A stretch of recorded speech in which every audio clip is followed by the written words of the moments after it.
Okay, what's up? Ace Combat 5. This could be one of my favorite games now.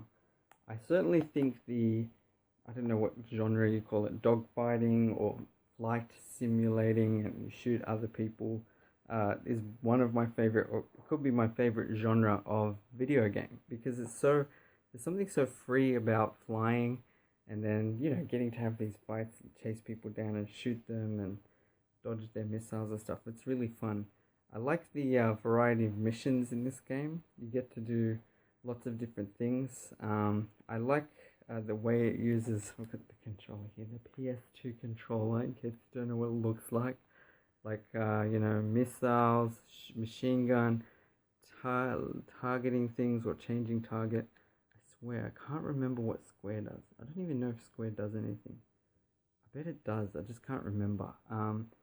L1 to slow down, R1 to speed up, R2 to sort of veer right, and L2 to veer left, this one to move around, and this one to look around. Or this one's way too sensitive. You just move it to the side, it's like, the camera shoots. It's like, that's not useful.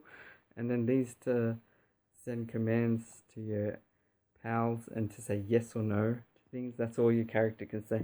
I found it a bit distracting during missions that everyone wants to like have a chat. Like, how is your weekend? Like, what have you been doing lately? Did you see the new James Bond movie? It's like, can we focus on what we're doing? We can chat later. Like, that's what it felt like. Some of it is, relates to the mission, but some of it is like chatting, and some of it tries to give you hints like, oh, should we maybe disperse to deal with these enemies? And like, okay, yes. I usually just said yes every time. I didn't even read it. And then some of it's just arbitrary, like, yes to be like just your opinion, and then the story just continues the same anyway. um that part was okay, but just like, can't we focus on the mission and not get distracted by the writing? Because I played without sound again, so I can't say anything about sound or music. I had to play with English subtitles because there was nothing else anyway. So yeah, one of the best things I think is the gameplay, the way it uses the controller and establishes the controls early on, and they don't really change. They don't need to, and you get used to the rules of the game. And the only thing that changes is it gradually gets a bit harder. You get a bit more variety. You get better. I was gonna say spaceships, aircraft to use, and maybe better weapons. And your enemies get tougher, and you hopefully improve at the game as well. You learn different skills as you go along. I can't stand games where it'll be like, on all of a sudden a particular level at a particular place you have to do something that you've never done before. It hasn't been established that it's even possible, but that's what you had to do. I can't stand that. It's you feel like an idiot, and it's not fair. You shouldn't have to feel like an idiot. Whereas this game, I feel like everything's on the table from early on. You get to know what everything means. I got used to the controls pretty quickly. And like I said, it's such a fun experience to fly around. Let me see. It was frustrating. I played it on hard, finished campaign on hard.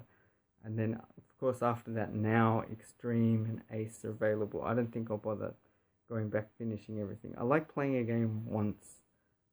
Maybe replaying here and there, maybe down the track if I feel like it. But anyway, it's funny, like the first 10 missions or so, I breezed through and I thought, this is fun, but it's not too hard, but it's really fun and epic and you get the hang of it. It took me a while to understand some of what was going on. But then I started finding it a bit harder eventually. And then the number of times you just get this missile lock, your screen goes red, sort of, and then you have to try to dodge, and then it goes red, and I will keep locking onto a target and flying in and being like, yep, about to destroy this, and then it go red and be like, I gotta dodge a missile, and then I'll be like, okay, coming back, red again, and then it'll be red, and I think, where are these? It feels sometimes it'd be like 10 missiles coming, and then you dodge those, and then there's another 10. It's like, where did they keep coming from? I also like the freedom that you can use your own strategy. You can decide to first attack ground units or enemy planes, and how you approach that is up to you. I did feel like it got harder and harder, so I found some of the enemies later on. I was like, gee, they're just so hard to lock on. You have to keep, it's so satisfying though when you can get the hang of something, and you shoot one person, then you change direction, you lock onto them, missile, or machine gun, and then get rid of them. It's really satisfying. And again, it feels like it's fair. It doesn't feel like just random bullcrap happening all the time, which happens with some games. A really important thing to mention is the story. I really like the way it's done. It's kind of funny to me. It's a flying game, and yet they managed to spend all this time doing graphics for, the people, their faces and bodies, and the locations, and the water and the ships in detail. Like, in addition to the actual game part itself, it's kind of funny. And I like those scenes. I thought they worked really well. All the cutscenes, they're not too long. They tell a story. They're quite intimate, because we never get the full picture of the war that's happening, but you can get the impression of implications and other things going on. So I like that. I think it's good to have something that's from an enclosed point of view, and you get given hints at what else is going on. And there's plenty of twists and turns along the way. And I just, even more so than the story itself, though, was the way it was done. Just came across really nicely. Like, you really had actual characters and you care about them, and it wasn't just cliched. It was really interesting plot turns and points that were happening, and tension building, and you're hoping things go well, but there's always going to be more, which is kind of cool. It sort of just adds an extra element to a game that's already fun and entertaining, just as missions and trying to win this war. There's parts where you have to protect a ship or a group of ships, or you have to trying to destroy like a big target that's really tough, or you have to, some of them it's more about time, or there's one where you have to get in really quickly and get a couple of photos, and you have to try to do it without getting detected, so it's more about accuracy. And then a couple parts you have to fly away from people and escape, and you don't have any weapons, or you're not very well equipped.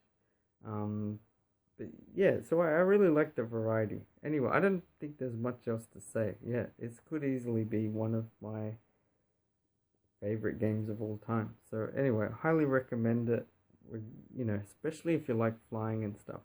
Maybe I should mention the aircrafts. There's some nice variety with that, but from what I've heard, it's not super realistic. It's kind of realistic, but combined with making it a good arcade game and fun. And I think that makes sense as a choice. It is actually a bit daunting when I first started with all of the numbers and controls and stuff, but you pick them up pretty quickly, and almost all of them are useful and relevant, and you get to know. So it's kind of cool in that way as well. And yeah, it is nice. Anything that levels up, I like that, and it uses all of the controls on the, it sort of ticks a lot of the boxes for what I think is important for a good game. And yeah, some of the weapons you can use are really cool as well. The missiles, the way they lock on. Some of them you can sort of send it down and it goes across along the ground and then hits the target. That's nice. It creates a bit of variety. So sometimes you're targeting things on the ground, sometimes things in the air, or a combination. Anyway, so I'll leave it there. So bye for now.